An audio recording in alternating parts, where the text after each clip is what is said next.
Oi, filha. Vamos lá, minha gente. Boa tarde a todos. Tudo bem, Lorena? As minhas lives. Oi, Rosinha. Tudo bem? Lorena, nunca vi por aqui. Boa tarde. Boa tarde, Rosinha.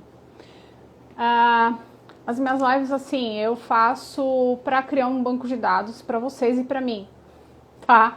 Então eu não fico esperando o pessoal chegar, eu já começo tocando o barco, tá? Nós vamos começar uma série nova sobre literatura clássica infantil, tá? Hoje é introdução, se eu não me engano eu tenho 5 aulas, então eu venho aqui e faço 5 vídeos.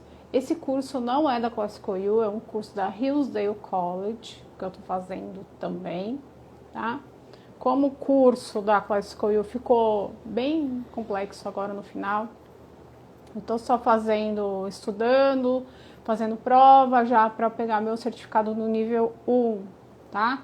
E eu achei bem interessante, eu achei esse curso porque ele é o curso do meu professor favorito de gramática americana, né, inglês. Ele é maravilhoso, Daniel Copeland. Eu achei o curso dele e falei, eu vou fazer, tá?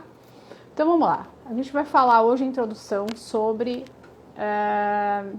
literatura clássica infantil, tá? Então eu vou lendo aqui o que eu anotei e depois eu vou comentando. É sempre assim, eu faço a aula lá, mas sempre coloco um ponto de vista meu, da minha experiência, tá? Então vamos lá. C.S. Lewis argumentou que uma história infantil que entretém apenas crianças é uma história infantil ruim. Concordo com o C.S. Lewis, tá? Aí eu li o texto do Lewis, que é um excerto de um livro dele, eu não me recordo qual livro, mas diz assim, as 3 formas de escrever para criança. Eu li o texto e ele realmente fala isso. Ele falou que ele começou a ler as fábulas quando criança, escondido. Quem não conhece a história do Lewis, a casa dele era cheia de livros, ele perdeu a mãe muito cedo. E ele encontrava refúgio na literatura, ele lia muito. Porque na casa dele tinha muita oferta de livro, né? E ele lia escondido, né? E aí depois ele fala nesse texto que com 50 anos ele não tem mais vergonha de ler literatura infantil, né? Literatura clássica.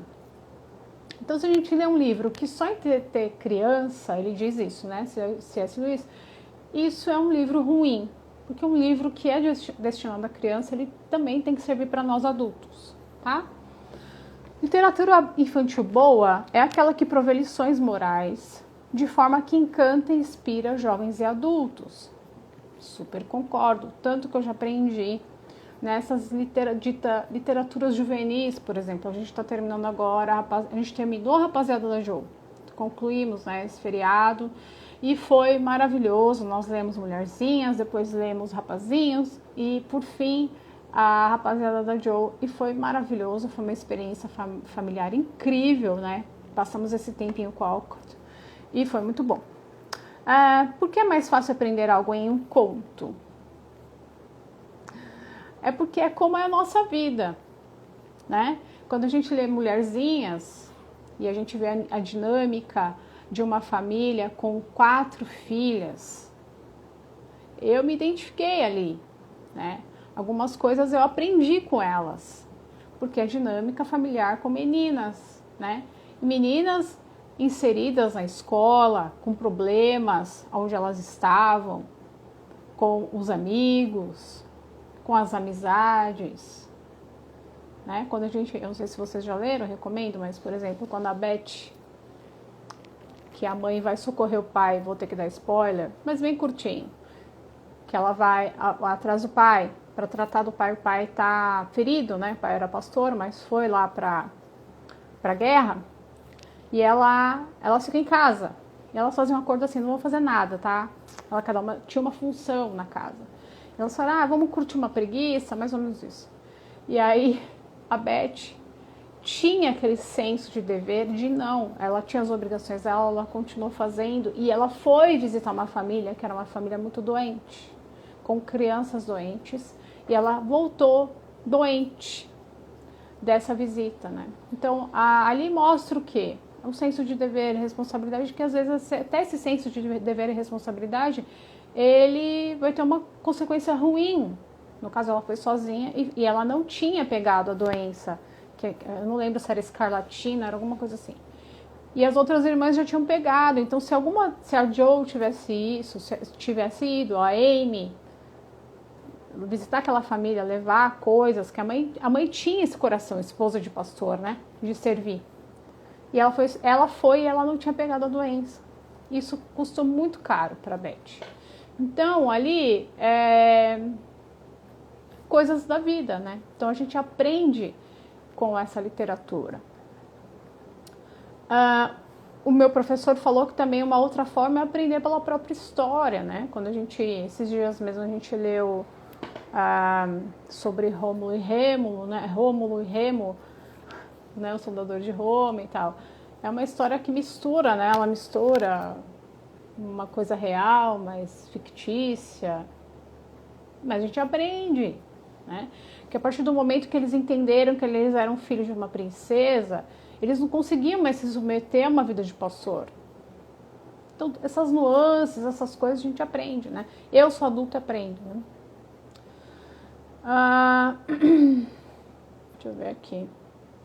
Então, os contos, essas histórias infantis, elas são uma oportunidade para a gente ver a vida de uma forma diferente. Eu não tive 4 irmãs, eu sou filha única. Mas quando eu fui ler As Mulherzinhas, por exemplo, eu pude perceber coisas em mim, em determinada personagem, sabe? Aquilo falou comigo, mesmo eu não tendo essa experiência de ter irmãos, tá? Na literatura é possível criar um outro mundo. Você pode ir para outro lugar. Então, um exemplo disso são as histórias de fantasia, né? Então a gente vê lá o Hobbit. Foi maravilhosa a nossa leitura de Hobbit. Acho que foi o segundo livro que lemos em voz alta aqui em casa. E foi muito bom. As crianças, elas têm uma vantagem sobre os adultos, né? Por quê? Porque os alunos, o professor está falando, eles são professores de carreira, né, de faculdade, então eles estão dizendo ali que eles percebem uma fome e sede dos alunos que estão ali, é uma faculdade de artes liberais, então os alunos estão sedentos. E ele diz que percebe isso muito mais forte nas crianças, né? As crianças têm uma curiosidade. Desde muito pequenos, né, eles pedem às vezes para a gente repetir a leitura de um livro. A gente já leu 2, 3, mãe, de novo! Porque eles têm essa curiosidade. Eu acho que cada vez que lê, eles enxergam uma cena diferente. Eu não sei o que acontece no cérebro delas, mas elas têm isso, né? E nós, como adultos, perdemos isso. Perdemos demais, né? Então a gente precisa buscar esse maravilhamento com as coisas, esse deslumbramento, né? De ler um livro e ficar encantado, e ficar pensando, imaginando. Essa semana mesmo elas falaram alguma coisa assim pra mim. A gente assistiu o filme das Mulherzinhas, tá liberado no Amazon, só que a gente leu, né? E a gente terminou de ler a rapaziada da Jo, e aí a Rafa falou assim: eu não imaginei esse personagem assim, não. Esse personagem tá feio no filme. Porque ela imaginou de uma outra forma, né? Então, o impacto da literatura clássica na vida das crianças e nas nossas vidas como adultos é muito mais profundo, né? Quando a gente fala de imaginação e até dessa questão moral mesmo que a gente vai ver amanhã. Então, o Lewis não gostava de histórias de crianças fazendo coisas que normalmente crianças fazem. Então, quando a gente pensa, por exemplo, nas Crônicas de Nárnia, a gente lembra de Lucy. A Lucy é uma menina muito jovem, né? Mas que tinha uma fé, né?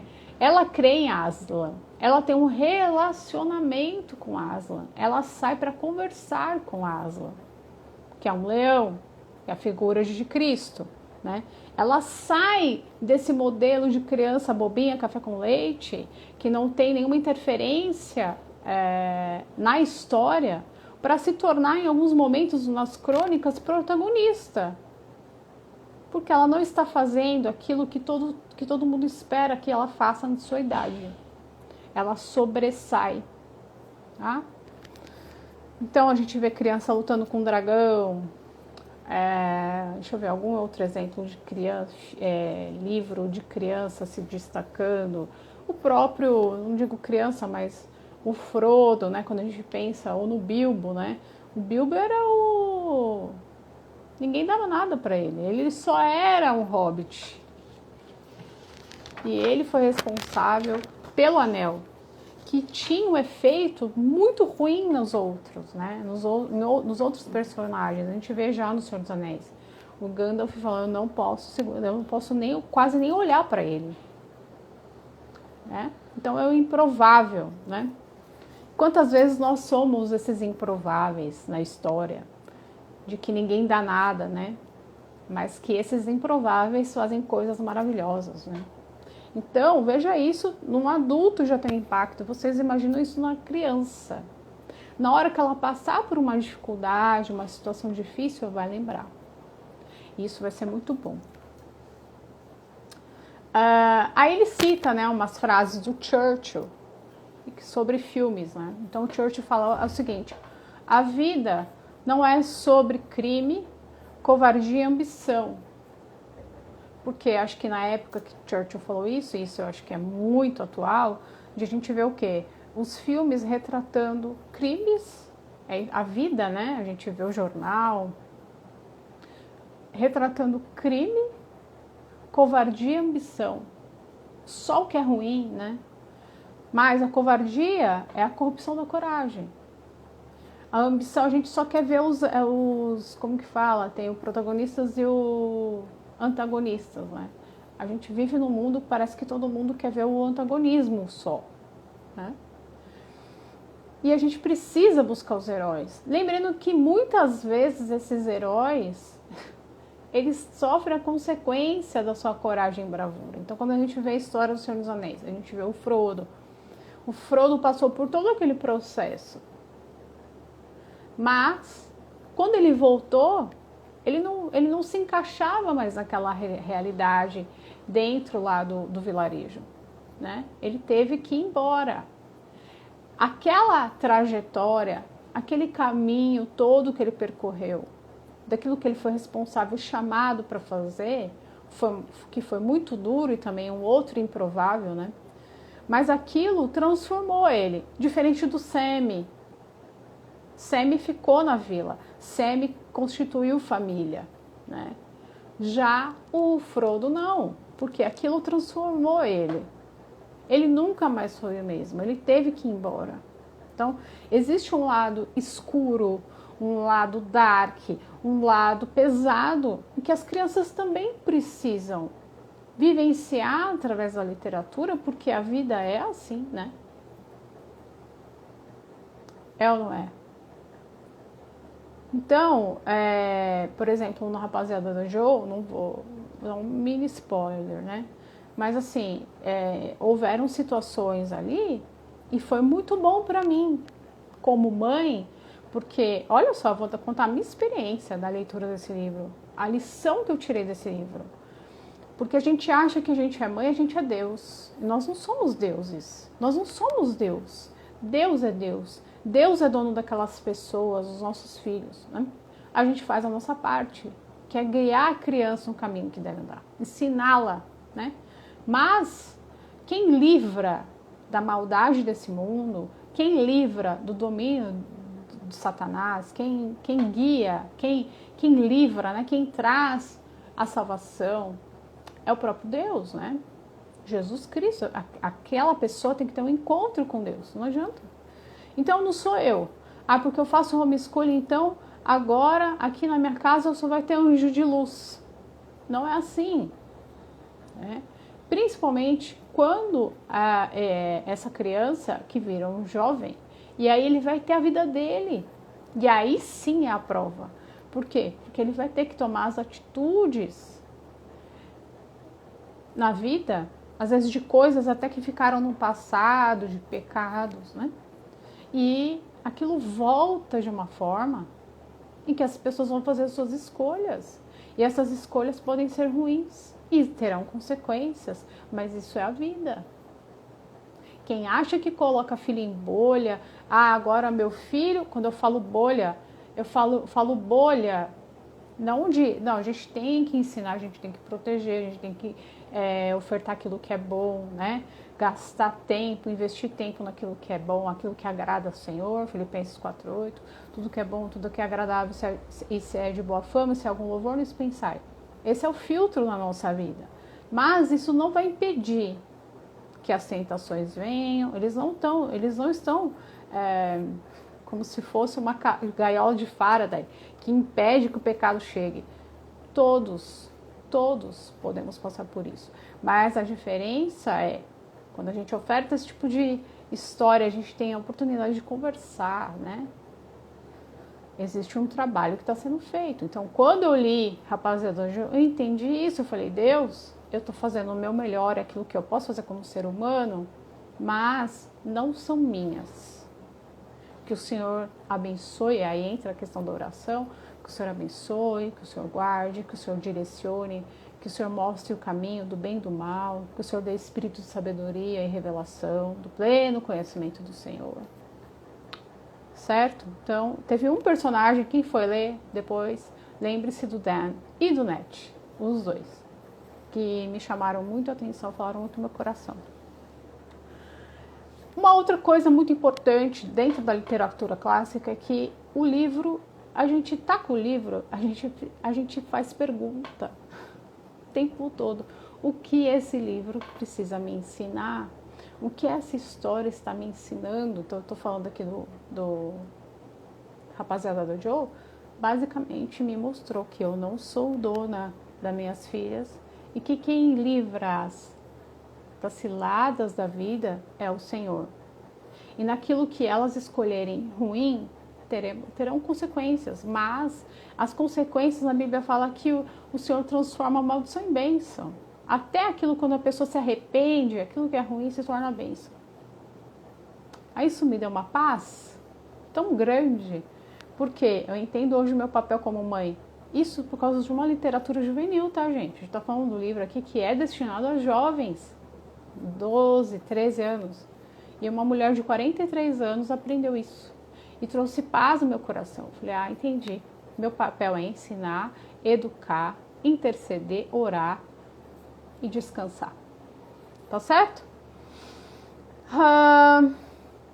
É isso, gente. Hoje é isso. Quem tá aqui. Muitas pessoas entram, mas saem. Não tem problema. Estou feliz. Ana está aqui, Rosinha está aqui.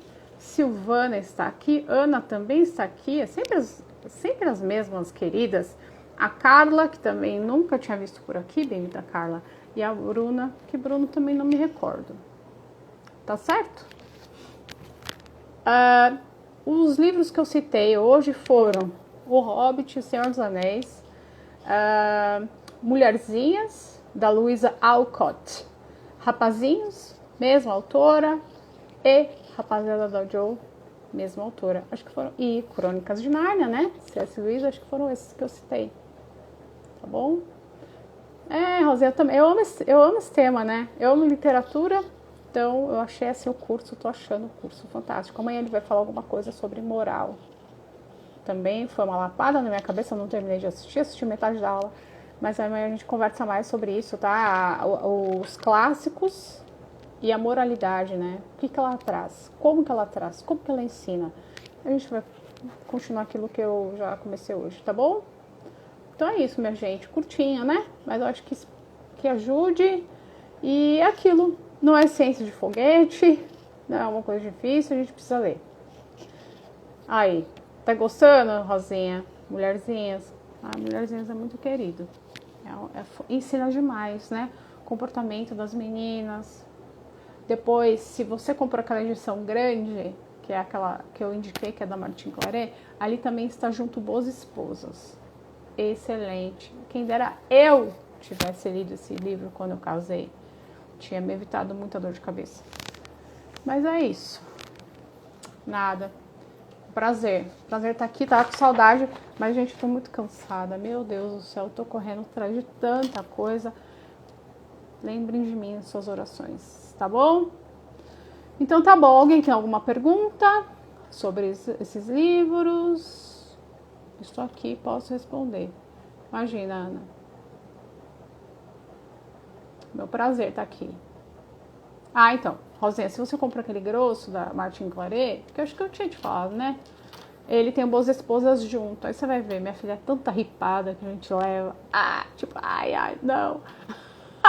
Mas quem dera eu soubesse disso, meu Deus, quando eu tinha meus 20 anos. Olha, eu li Mulherzinhas, a Rafa é minha caçula, a Rafa tinha 8 anos, por aí. Pode ler. Eu já vi gente falando, eu vi um relato até de uma mãe cristã, uma vez um livro que eu li, e eu não fazia homeschooling ainda, foi bem antes. E ela lia as Crônicas de Nárnia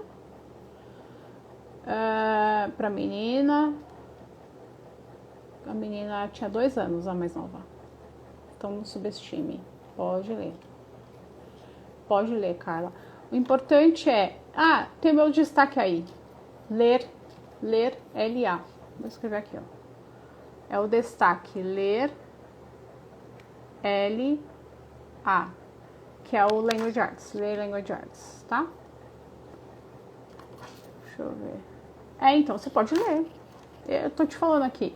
Eu vi uma mãe lendo Crônicas de Nárnia, que é um livro de fantasia. A menor tinha 2 anos. Mas veja esse destaque aí, que tem um jeito pra fazer isso, tá?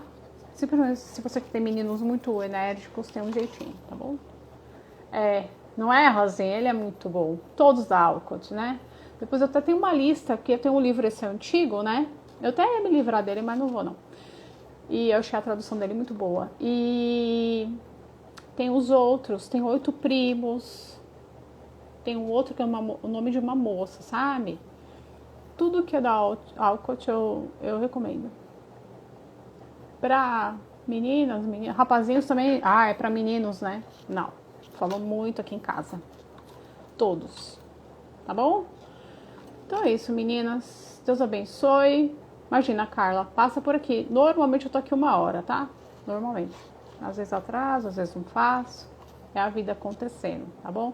Rosinha, obrigada. Orem por mim. Tá dando tudo certo. Deus tá abrindo todas as portas. Deus é maravilhoso. Não tenho do que reclamar. Mas essas coisas que a gente precisa resolver da vida mesmo, né? Mas Deus é maravilhoso, tá bom? Então Deus abençoe grandemente a vida de cada uma. Cubra a vida de vocês, a casa, as crianças, dê sabedoria. Sabedoria em agir, sabedoria no falar. Porque Ele é bom, tá bom? Beijo, fiquem com Deus. Eu acho que eu já vou abrir de creia. Vocês esperam aí? Que aí a gente já mata. Isso aqui foi rapidinho, né? Tchau. Até daqui a pouco. Eu acho que eu volto pra creia.